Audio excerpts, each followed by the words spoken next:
비행기에 타면 우리는 늘 같은 안내 방송을 듣습니다. 모든 전자기기는 비행기 모드로 전환해 주시기 바랍니다. 솔직히 한 번쯤 이런 생각 해보셨을 겁니다. 요즘 시대에 아직도 이게 필요해? 내 휴대폰 하나가 뭐 얼마나 위험하다고? 그리고 비행기 모드를 켜는 순간 조금 답답해지기도 하죠. 그런데 최근 이 질문에 아주 분명한 답을 내놓은 곳이 있습니다. 제주항공에서 기내 보조 배터리 사용을 전면 금지했습니다. 왜일까요? 정말 과한 조치일까요? 우리는 휴대폰을 그저 작은 전자기기로 생각합니다. 하지만 실제로 휴대폰은 항상 전파를 쏘는 장치입니다.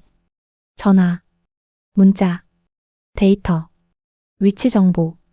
이 모든 기능은 휴대폰이 기지국과 신호를 주고받기 때문에 가능합니다. 문제는 비행기 아니라는 환경입니다. 비행기가 이륙하는 순간 휴대폰은 갑자기 이런 상황에 놓입니다. 기지국이 안 잡힌다. 신호가 약하다. 그래서 더 강하게 신호를 보냅니다. 사용자도 모르게 송신 출력은 최대치로 올라갑니다. 이건 고장이 아닙니다. 정상적인 자동 반응입니다. 그런데 문제는 휴대폰이 아니라 비행기입니다.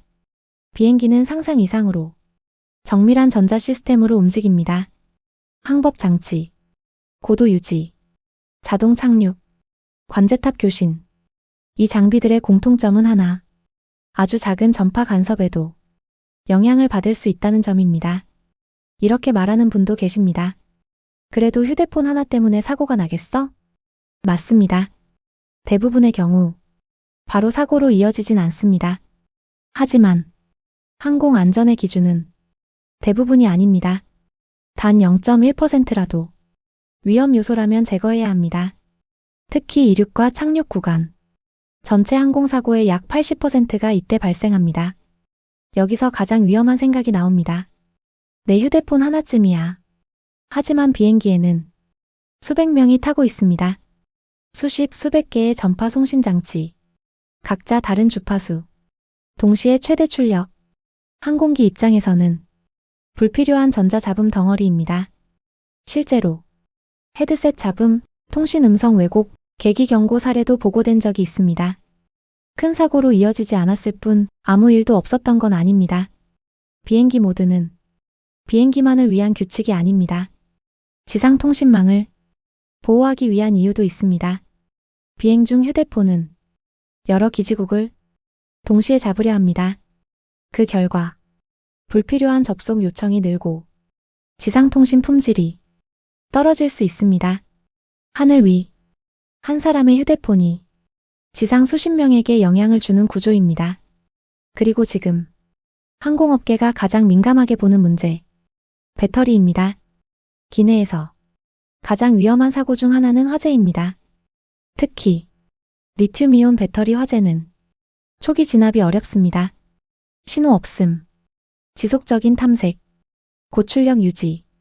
이 상태가 길어지면 발열, 급격한 소모, 드물지만 연기까지 이어집니다.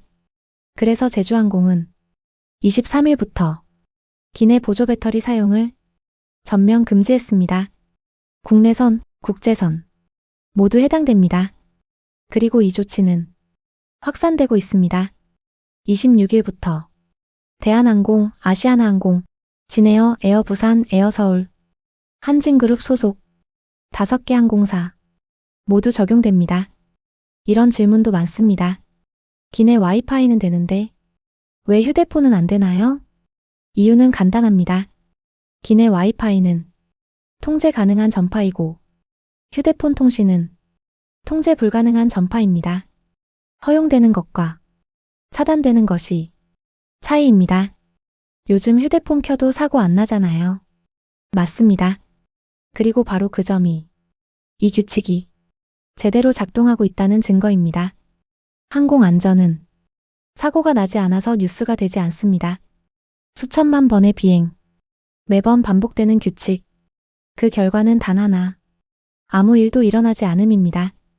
비행기 모드는 귀찮은 규칙이 아닙니다. 수백 명이 함께 지키는 안전장치입니다. 다음번 비행기에서 비행기 모드를 켤 때 이렇게 생각해 보셔도 좋겠습니다. 우리를 보호하는 약속이라고